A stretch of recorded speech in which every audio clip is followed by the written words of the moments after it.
नमस्कार दोस्तों, मैं हूं नवीन कुमार। आज के वीडियो में हमेशा की तरह दो कहानियां हैं। दोनों ही सच्ची और दिल दहला देने वाली हैं। इसलिए आप आखिर तक जरूर देखना। आज की पहली कहानी मुंबई की है। ये बात 2025 की है। मुंबई के पॉश इलाके सांता क्रूज ईस्ट के यशवंत नगर में राज लीलामोरे नाम का 32 साल का लड़का रहता था। वो चार्टर्ड अकाउंटेंट था। शादी तो अभी तक नहीं की थी और अपनी माँ के साथ अपने शानदार फ्लैट में रहता था। उसकी एक बहन भी थी जिसकी शादी हो चुकी थी और वो मुंबई में ही किसी और जगह रहती थी। कभी कभी वो माँ से मिलने आ जाती थी। राज बचपन से ही होशियार था, पढ़ाई में अच्छा था और मेहनत भी करता था।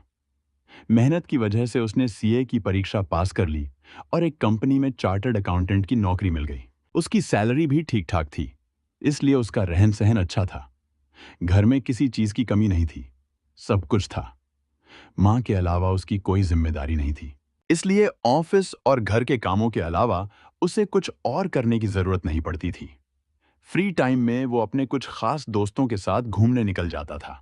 बाकी आजकल के लड़कों की तरह राज भी सोशल मीडिया पर एक्टिव रहता था।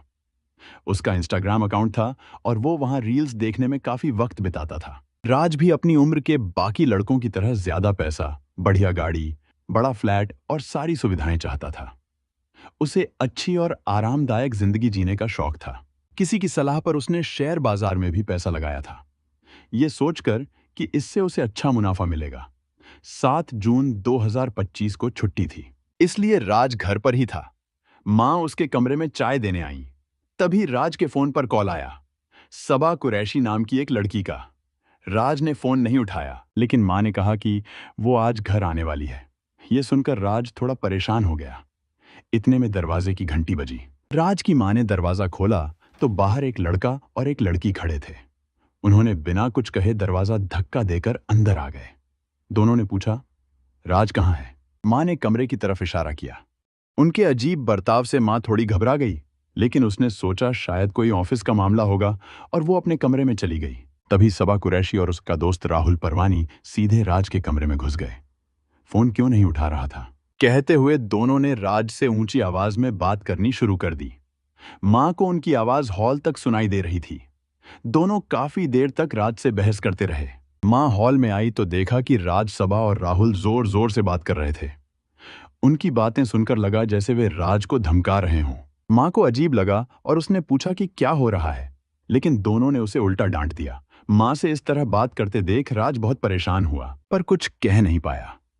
तभी राहुल ने उसे धमकी दी कि अगर राज नहीं माना तो नतीजे बुरे होंगे। मां ने घबराकर बेटे से पूछा कि मामला क्या है। सबा ने पैसे की बात छेड़ी और मां ने जब सबा का हाथ पकड़कर पूछा कि कौन से पैसे, तो सबा ने झटके से हाथ छुड़ा लिया। इस पर राज को समझ आ गया कि कुछ गलत चल रहा है। राज ने जब देखा कि सबा और राहुल उसकी मां के साथ बदतमीजी कर रहे हैं, तो वो गुस्से में आ गया।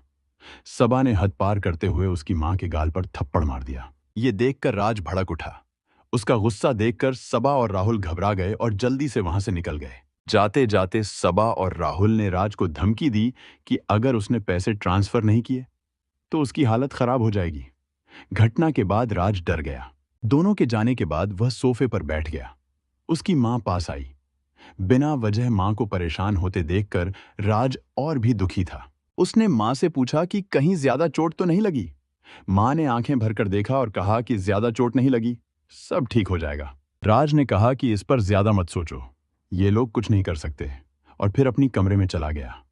असल में सबा और राहुल की धमकी ने उसे असहज कर दिया था, लेकिन उसने अपनी मां को परेशान नहीं करना चाहा, इसलिए अपनी तकलीफ छिपाते हुए कमरे में चला गया। 5 जुलाई की रात थी। राज और उसकी मां डाइनिंग टेबल पर खाना खा रहे थे। आमतौर पर वह दिन भर की बातें मां से खुलकर करता था, लेकिन आज वह चुप था। सिर्फ प्लेट और चम्मचों की खनक सुनाई दे रही थी। दोनों चुपचाप बैठे रहे। राज की मां भी ज्यादा कुछ नहीं कह पा रही थी। उसे पता था कि अगर वह ज्यादा पूछेगी तो राज और परेशान हो जाएगा। थोड़ी देर बाद दोनों ने खाना खत्म किया। मां बर्तन बेसिन में रखकर अपनी कमरे में चली गई और राज तो पहले ही अपनी कमरे में जा चुका था। राज ने अपने कमरे का दरवाजा बंद कर रखा था। खाने के बाद उसकी मां सोची कि वह उससे पूछेगी कि असल में क्या बात है। उसे पता था कि राज शायद कुछ नहीं बोलेगा, लेकिन उसकी बेचैनी देखकर मां परेशान थी। फिर जब राज ने दरवाजा बंद कर लिया तो मां ने पूछना छोड़ दिया और सोने चली गई। आधी रात को अचानक मां को आवाज सुनाई दी और वह उठ गई। राज उल्टियां कर रहा था। मां तुरंत दौड़ी और देखती रही कि वह ठीक है या नहीं। राज ने बताया कि वह ठीक है, बस नींद आने पर आराम मिलेगा। जब उसने महसूस किया कि राज अब ठीक है तो वह वापस अपने कमरे में चली गई। आमतौर पर राज सुबह जल्दी उठकर वॉक पर जाता था, लेकिन कल की उल्टियों की वजह से आज वह देर तक सोया रहा। मां ने राज को उठाने की कोशिश की, लेकिन वह उठने का नाम ही नहीं ले रहा था। उसकी हालत देखकर मां को शक हुआ और उसने अपनी बेटी को बुलाया। दोनों मिलकर राज को कूपर हॉस्पिटल ले गए। डॉक्टरों ने जांच की तो पता चला कि राज ने कोई जहरीला पदार्थ खा लिया था और उसकी हालत गंभीर थी। डॉक्टरों ने इलाज शुरू किया, लेकिन राज को बचाया नहीं जा सका। उसकी मौत हो गई। यह खुदकुशी का मामला था, इसलिए अस्पताल ने तुरंत वाकोला पुलिस थाने को जानकारी दी। पुलिस अस्पताल पहुंची, राज के शव की जांच की और रिपोर्ट तैयार की। रिपोर्ट में बताया गया कि मौत जहरीला पदार्थ खाने के कारण हुई थी। इसे आत्महत्या का मामला मानते हुए पुलिस ने वाकोला थाने में केस दर्ज किया। पुलिस ने जांच शुरू की तो राज की मां ने अपने बयान में सारी बात बताई। उन्होंने कहा कि राज पिछले कुछ दिनों से बहुत परेशान था। सबा कुरैशी और राहुल परवानी नाम के दो लोग उसे बार बार धमका रहे थे। एक दिन वे दोनों घर भी आए थे और उन्होंने वहां झगड़ा किया था। मां के बयान के बाद पुलिस ने राज के कमरे की तलाशी ली। वहां से 3 पन्नों का एक नोट मिला, जिसमें राज ने अपनी परेशानियों के बारे में लिखा था और बताया था कि वह किस वजह से ऐसा कदम उठा रहा है। नोट से पता चला कि सबा कुरैशी और राहुल परवानी ने राज को ब्लैकमेल करके उससे भारी रकम ऐंठी थी। उन्होंने राज को उसके ही कंपनी अकाउंट से पैसे निकालने पर मजबूर किया। नोट में लिखा कि 26 साल का राहुल शेरू परवानी और 22 साल की सबा इकबाल अहमद कुरैशी ने उसे ब्लैकमेल करके उसकी सारी जमा पूंजी ले ली। उन्होंने उसे धमकाया और 2,44,80,000 रुपए और 2,60,000 रुपए वसूल किए। साथ ही राज के नाम पर एक महंगी कार भी खरीदी गई, जिसकी किस्तें राज ही चुका रहा था। राज ने आगे लिखा कि उसकी मां को इस बारे में कोई जानकारी नहीं थी, ताकि उन्हें कोई परेशानी न हो। नोट के 3 पन्ने थे। पहले पन्ने में सबा और राहुल के किए गए कारनामों का जिक्र, दूसरे पन्ने में मां के लिए माफीनामा, तीसरे पन्ने में कंपनी के अकाउंट में की गई हेराफेरी का कबूलनामा। राज ने लिखा कि उसने अकाउंट में गड़बड़ी की, लेकिन यह उसकी गलती नहीं थी। उसे ऐसा करने के लिए मजबूर किया गया था और इसमें किसी और कर्मचारी का कोई हाथ नहीं था। पैसों की बड़ी परेशानियों के कारण राज ने यह कदम उठाया। सबा कुरैशी और राहुल परवानी की वजह से उसकी आर्थिक हालत बहुत खराब हो गई थी। नोट और बाकी घटनाओं के आधार पर पुलिस ने वाकोला थाने में राजलीला मोरे की मौत का मामला दर्ज किया और राहुल परवानी और सबा कुरैशी के खिलाफ कार्रवाई शुरू की। पुलिस ने राज की मां से और पूछताछ की।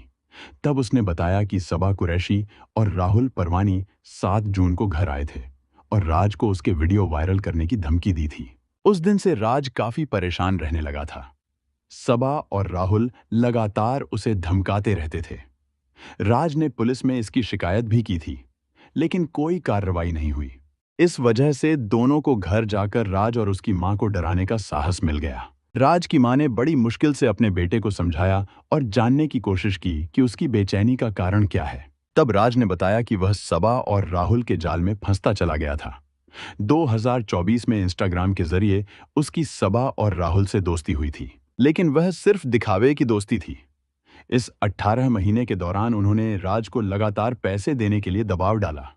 पुलिस ने इस पूरे मामले की तहकीकात करने का फैसला किया। जांच में सामने आया कि जनवरी 2025 के पहले हफ्ते में राज मोरे काफी थका हुआ और परेशान घर आया था। खुद को आराम देने के लिए वह मोबाइल पर इंस्टाग्राम रील्स देख रहा था। तभी उसकी नजर एक खूबसूरत लड़की के फोटो पर पड़ी। वह बहुत अच्छी लग रही थी। राज को उसके फोटो इतने पसंद आए कि उसने उसे फॉलो किया और सब्सक्राइब भी कर लिया। इसके बाद जब भी वह इंस्टाग्राम खोलता, उसके फोटो देखता और तुरंत लाइक कर देता। कुछ ही समय बाद उस लड़की ने उसे फ्रेंड रिक्वेस्ट भेजी और मोबाइल नंबर भी पूछा। लड़की एक मॉडल थी और उसका नाम सबा इकबाल अहमद कुरैशी था। इतनी खूबसूरत मॉडल द्वारा फ्रेंड रिक्वेस्ट भेजना और नंबर मांगना राज के लिए बहुत खुशी की बात थी। इसके बाद दोनों के बीच बातचीत बढ़ने लगी। जांच में पता चला कि जब सबा ने राज का प्रोफाइल देखा तो उसे समझ आ गया कि राज एक बड़ी कंपनी में काम करता है और अच्छी सैलरी पाता है। यह देखकर उसके मन में लालच आ गया। उसे लगा कि अब उसे एक अच्छा शिकार मिल गया है। उसी समय उसने राज से मिलने की प्लानिंग कर ली। राज को यह सुनकर खुशी हुई और वह मिलने को तैयार हो गया। तय हुआ कि शनिवार की शाम एक बड़े रेस्टोरेंट में मिलेंगे। राज पूरी तरह तैयार होकर रेस्टोरेंट पहुंचा। सबा पहले से ही वहां मौजूद थी और उसके साथ एक युवक भी था। सबा ने राज का हाथ मिलाया और उसके साथ उस युवक से भी परिचय कराया। वह युवक राहुल शेरू परवानी था। इस मुलाकात में सबा ने राज से कहा कि वह शेयर मार्केट का बिजनेस शुरू करना चाहती है और इसके बारे में राहुल को ज्यादा जानकारी है। इसके लिए उसे राज की मदद चाहिए। तीनों ने इस मौके पर काफी लंबी बातचीत की। राज सबा की खूबसूरती से प्रभावित हो गया। राहुल भी बातचीत में चतुर और मजेदार था, जिससे राज पर असर पड़ा। राज को लगा कि इनके साथ मिलकर वह ज्यादा पैसा कमा सकता है और इसी सोच में वह धीरे धीरे उनके जाल में फंसता गया। इसके बाद फोन पर सबा और राज के बीच बातचीत होने लगी। अब वे दोनों किसी अकेले जगह पर भी मिलने लगे। राज सबा की सुंदरता से पूरी तरह प्रभावित हो गया था। उसके लिए सबा पर पैसे खर्च करना कोई बड़ी बात नहीं थी। सबा और राहुल के कहने पर वह शेयर मार्केट में भी पैसा लगाने लगा। सबा अलग अलग बहाने बनाकर उसे लूटती रही।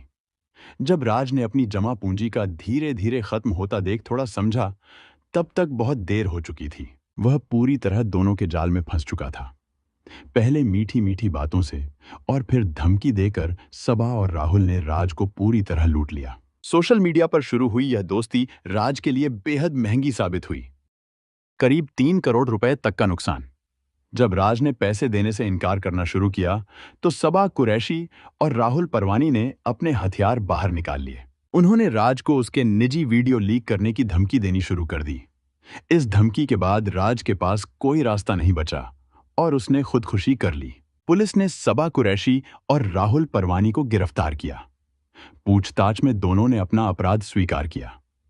उन्होंने माना कि उन्होंने ऑनलाइन सट्टेबाजी, कॉल गर्ल्स और लग्जरी होटल में खर्च करवाकर राज को कंगाल कर दिया। राहुल ने यह भी बताया कि उसने राज का एक निजी वीडियो रिकॉर्ड किया था और उसे ब्लैकमेल करने के लिए इस्तेमाल कर रहा था। इस पूरे घटनाक्रम से यह बात साफ हो गई कि सोशल मीडिया ने दुनिया को जितना करीब लाया है, यह जितना अच्छा है, उससे कहीं ज्यादा खतरे भी हैं। इसमें अक्सर विकृत सोच वाले और चालाक लोग ही ज्यादा पास आते हैं।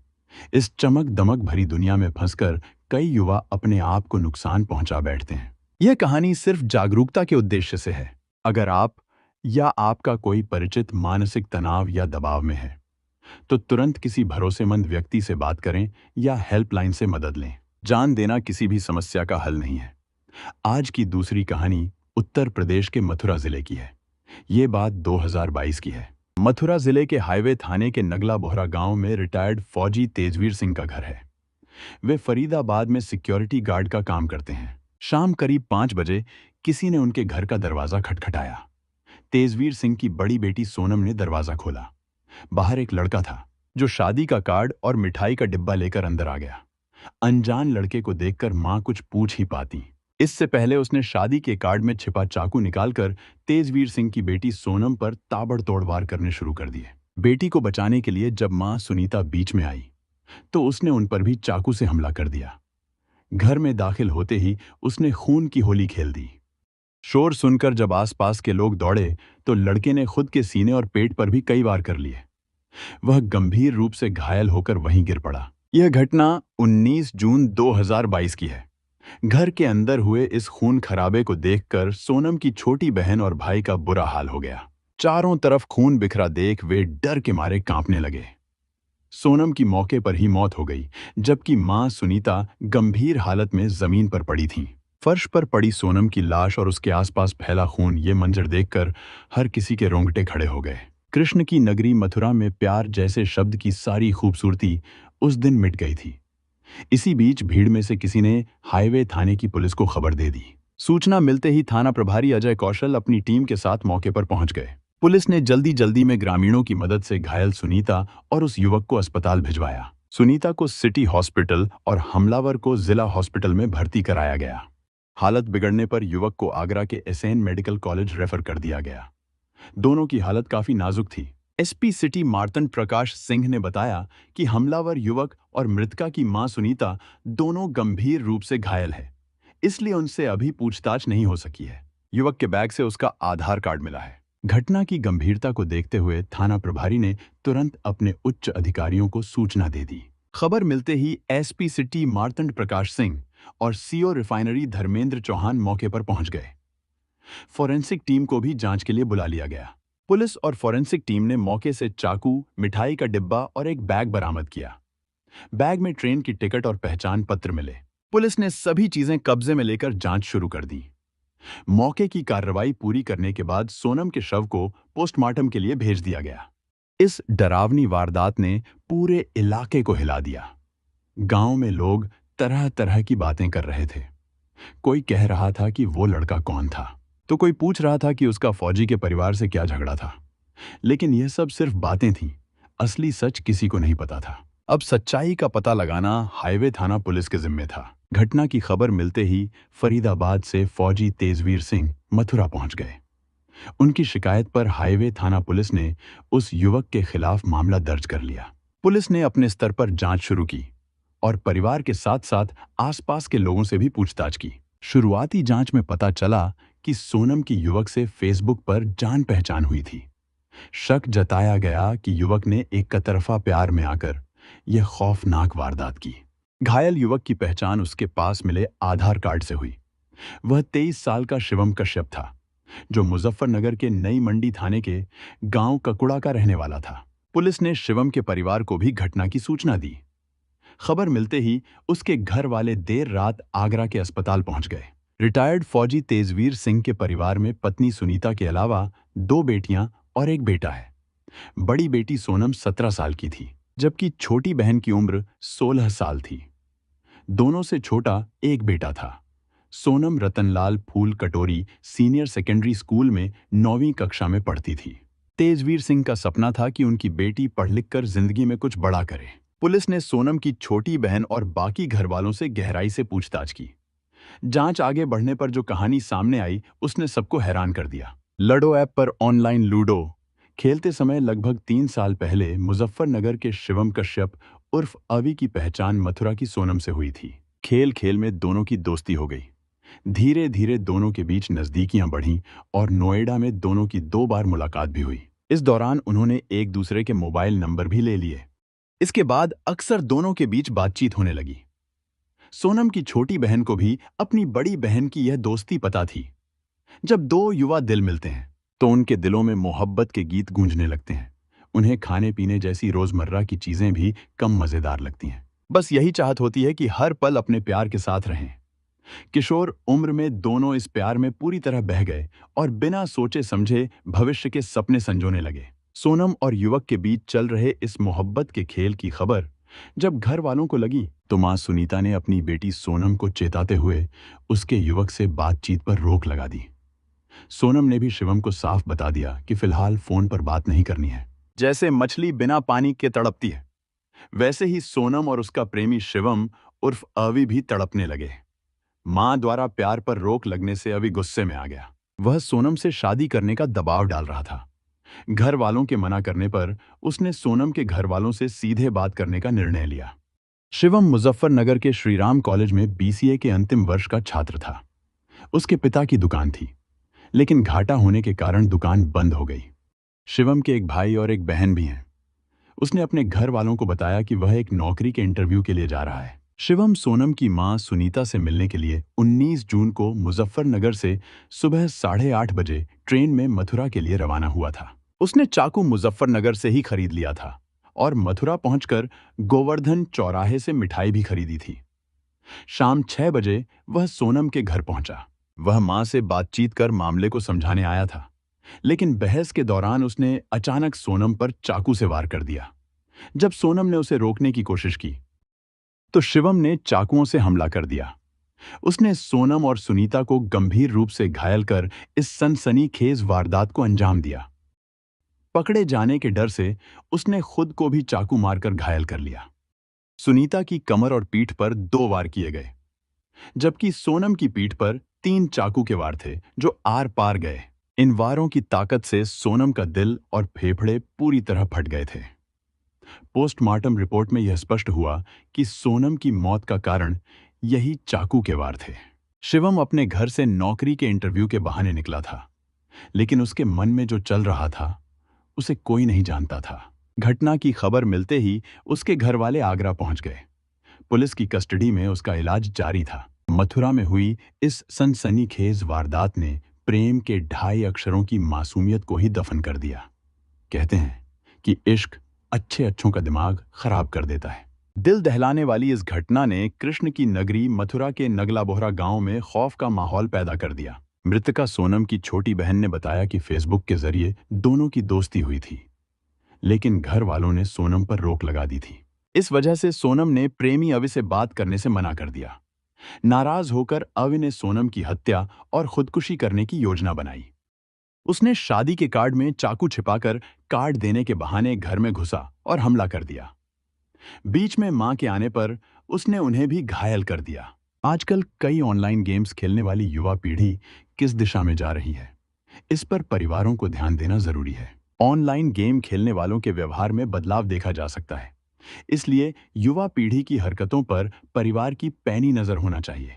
बच्चा घर से बाहर कहां जा रहा है और क्या कर रहा है, इस पर सतर्क नजर रखी जाए तो ही ऐसी सनसनीखेज घटनाओं से बचा जा सकता है। हमारा उद्देश्य यह है कि लोग इन घटनाओं से सीखें और गलत रास्तों पर चलने से बचें।